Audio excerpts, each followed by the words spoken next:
Hello viewers, welcome back once again to your YouTube channel. In today's video, I shall be discussing the next scene of your Julius Caesar, Act 4, Scene 2. So it goes without saying that this video is for my class 10 ICSE students. Alright, now before I begin, let me remind you once again that if you've been finding my videos interesting and helpful, they're helping you to understand the text better, helping you to write your answers better, kindly do not forget to give me a like and most importantly to subscribe to my YouTube channel. It shall keep me motivated. Alright, so without further ado, let's get started. Now, I have been following this particular edition of your Julius Caesar. By now, all of you know that. And I will be starting, as I said, Act 4, Scene 2. Now, I am on page 66 of the textbook. And here, this particular scene is interesting and important because we will meet two very important characters after a long time, that is Cassius and Brutus. Now, if you remember, we last heard that Cassius and Brutus were being driven out of Rome by the angry mob because they had been manipulated by Antony in his fiery speeches. So, from there we take it up. Now, this scene is taking place in Sardis. This is a place, okay, and the rebel camp refers to the camp of Brutus. There are drum beats heard. Enters Brutus. Lucilius. Now, Lucilius was a follower of Brutus. Lucius is Brutus's servant. We have met him in Act 2. And soldiers. Along with that, we have Titinius and Pindarus. Meet them. Okay. Pindarus is a blind follower of Cassius. Okay. Now, both Brutus and Cassius, they have been raising their own armies individually. And in this particular scene, we will see that some sort of, misunderstanding, miscommunication have, has cropped up between them, for which there has been a tumult, a crack that is developed in their relationship. Okay. From there we take it up. Brutus says, stand ho, keep quiet. Lucilius, give the word ho and stand. So Brutus is instructing Lucilius to keep quiet and make everyone fall in order, the army. So Lucilius is spreading that word. Okay. So Brutus, what now, Lucilius? Is Cassius near? Has Cassius come? Lucilius, he is at hand and Pindarus is come to do you salutation from his master. From his master refers to Cassius. Yes, he is at hand, he is nearby. And Pindarus has come on behalf of Cassius to, give you this letter and have a word with you. And Pindarus gives a letter to Brutus. Brutus, while reading the letter, says, he greets me well, referring to Cassius. He greets me well, your master Pindarus, in his own change or by ill officers, had given me some worthy cause to wish things done undone. So Brutus is telling Pindarus that your master, that is Cassius, in his own change, he has changed of late. Or by ill officers, or perhaps either he has changed himself, or maybe due to the manipulation of some low rank officers, had given me some worthy cause to wish things done undone. Or perhaps because of some sort of manipulation from the lower level armies, soldiers, he has performed certain acts and certain activities which I wish he shouldn't have done it. So nothing is clearly specified to us as in what has gone wrong between Cassius and Brutus. But we only get to know that there has been some sort of miscommunication and misunderstanding between Cassius and Brutus, for which there has been a rift developed between the two as of now. Okay. So, but if he be at hand, I shall be satisfied. But if he has come now, I will talk to him. Pindarus, I do not doubt but that my noble master will appear such as he is, full of regard and honor. Pindarus is a great admirer of Cassius. So what does he say? He says, there is no doubt that my noble master, referring to Cassius, he will come, and he will come in a manner, in his usual manner, that is. What is his usual manner? The way he is, usually full of regard and honor for you. He is not doubted. No, I do not doubt him as an individual, but his actions were doubtful of late. A word, Lucilius, how he received you, let me be resolved.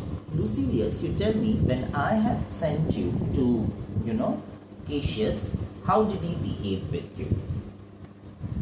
And what does Lucilius tell? With courtesy and with respect, but not with such familiar instances, nor with such free and friendly conference as he had us of old. Very, very important. Lucilius tells that, yes, Cassius had been extremely courteous and respectful towards me. But somehow that warmth and cordiality, as we have had previously, was lacking. Because Brutus and Cassius were very close to each other. Okay, as of now. So there shouldn't have been any sort of miscommunication as of now. But then Lucilius is informing, yes, apparently he was full of respect and courtesy. Apparently.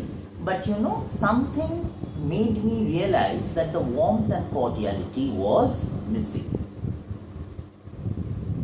Brutus says, thou hast described a hot friend cooling. So what you've described, Lucilius, implies that a good friendship has fallen cold. Ever note, Lucilius, when love begins to sink and decay, it useth an enforced ceremony. Lucilius, please understand that when love begins to, decay, get less, everything becomes a formality. When that passion, when that idea, when that intimacy goes down, when that liking goes down, it reduces. What is left in between is formality.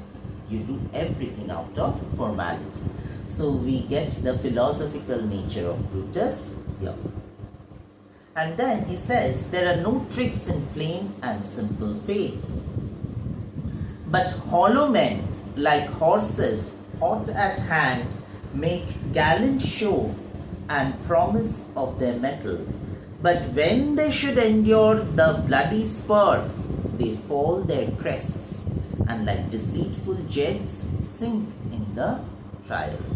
Very important lines. He says, when there is true friendship between two people, they do not need to show off anything. Everything is understood, even if they do not express. But when love, passion, and trust, and everything associated with true and honest friendship starts decaying, it shows no matter how much you try to portray things. Alright. Similarly, there are several horses who might, promise lot of endurance, lot of strength, but when actually they are brought to the battlefield and they are put to test, they fail. In other words, he is trying to make Lucilius understand. See, at this point of time, Brutus is in a very convoluted state of mind. He had joined the conspiracy and was part of the conspiracy and was instrumental in assassinating Caesar. He did that when Cassius was with him. Now, due to certain misunderstanding, things have fallen apart between the two. So his mind, he is now alone, all lonely. So his mind is now very convoluted. So he is saying, so whatever friendship that was there between the two of us was not original, was not real, it was faint, it was fake. Just like those horses who, outwardly show that they are very powerful, they have a lot of endurance, they have high speed, but when we bring them to the battlefield, they fail. Okay. So then he goes on to ask, comes his army on? Lucilius tells, they mean this night in Sardis to be quartered. Yes, Cassius plans to, come and tent in Sardis tonight. I told you, Brutus has raised his own army and Cassius has raised his own army. So, they are now going to bring their armies and fight the joint forces of Antony, Lepidus and Octavius, the second triumvirate. The combined armies of Brutus and Cassius would fight the combined forces of Antony, Lepidus and Octavius, the second triumvirate. Lucius tells, the greater part, the horse in general, are come with Cassius. The greater part, the majority of the soldiers of Cassius who were on horseback, that is the cavalry, have already arrived. And while this conversation goes on, the sound of marching is heard within. So Brutus says, hark, he is arrived. March gently on to meet him. Keep quiet, fall back in place. We will go to meet Cassius. At this point of time, Cassius enters along with his soldiers. So Cassius gives the order to his soldiers, stand ho. Brutus also gives order to his soldiers, stand ho, speak the word along. That is, spread the word among the soldiers that they are supposed to stand in order. First soldier says stand, second stand, third stand. At the moment these soldiers stand in order, what does Cassius say? Most noble brother, you've done me wrong. Immediate leveling of accusations on Brutus. You have done me wrong, Brutus. Remember, Brutus, while reading Pindarus's letter, has told, what did he tell? That I wish Cassius had not done what he had done. And now Cassius enters and tells that you have wronged me, brother. So I told you there has been a certain miscommunication, misunderstanding between the two. We get to see it now. Brutus says, judge me, you gods, wrong I mine enemies. And if not so, how should I wrong a brother? Even God is aware that I have never wronged any of my enemies. Then, if I have never ever wronged my enemies, how on earth should I wrong you, my dear Cassius? And he calls him a brother. Why? Because Cassius was Brutus's brother-in-law. Cassius says, Brutus, this sober form of your hides wrongs, and when you do them. Cassius is saying, Brutus, you know too well that you have a sober form. That is, you have a dignity of your own, and you have a reputation of your own which entire Rome knows of.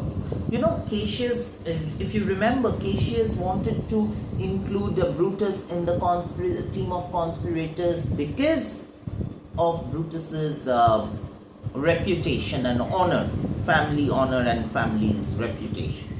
So Cassius is reminding Brutus of that you are too aware of the fact that you have a lot of dignity of your own and you have a lot of reputation for being who you are. Entire Rome knows that. And because of that, you are taking advantage, and even if you have done something wrong, nobody will really question it and say that yes, you've done it wrong. Brutus says, Cassius, be content. Calm down, Cassius.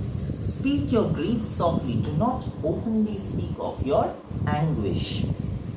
I do know you well before the eyes of both our enemies here, which should not perceive nothing but love from us. Let us not wrangle. See, this is the prudence of Brutus. Brutus says, Cassius, I know you for a very long time. I know you inside out.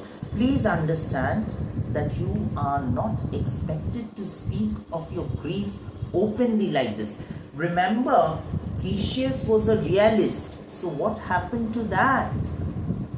He has become so overwhelmed with emotion, so charged up with emotion, that he is speaking openly of his emotions. And he's saying, you've done me wrong. But here, Brutus's prudence comes across. He cuts him short and says, Cassius, calm down. You're not supposed to speak openly about it, because we have our armies in front of us. It should not appear before our armies that we are divided, that we have our differences. We should come across in front of our army as one. So, bid them move away, ask them to move away. Then in my tent, Cassius, enlarge your grief. Once the army moves away, you and I can talk in private in my tent, and I will give you audience. I'm willing to listen to your heart's pourings. You see, here Brutus is coming across as an extremely wise and prudent gentleman. Cassius says, Pindarus, bid our commanders lead their charges off a little from this ground. Cassius is in no mood to waste time. He immediately calls Pindarus and tells, please ask the army to relax. Please go a little away from this tent and ask them to relax. Brutus says, Lucius, do you the like? Even Lucius, you also give my army the same command. And let no man come to our tent till we have done our conference. And no man is supposed to disturb us till the time we are having word with each other. We are having our meeting. Let Lucilius and Titinius guard our door. So Titinius and Lucilius are supposed to guard the door, while Cassius and Brutus speak in private of the problems that they have encountered with each other. And the scene comes to an end there. So we see that in Act 4, Scene 1, we had got the news that Brutus and Cassius were levying their armies, were preparing their armies. And in this scene we see that their armies are all ready. However, there has been some sort of miscommunication between the two, and it will soon be resolved. Okay, with this the scene comes to an end, and so does this video. If you find this video helpful and interesting, kindly do not forget to give me a like and subscribe to my YouTube channel. You could also share this video links with your friends who might as well be benefited from the videos. See you very soon in the next video. Till then, take very good care of your health and goodbye.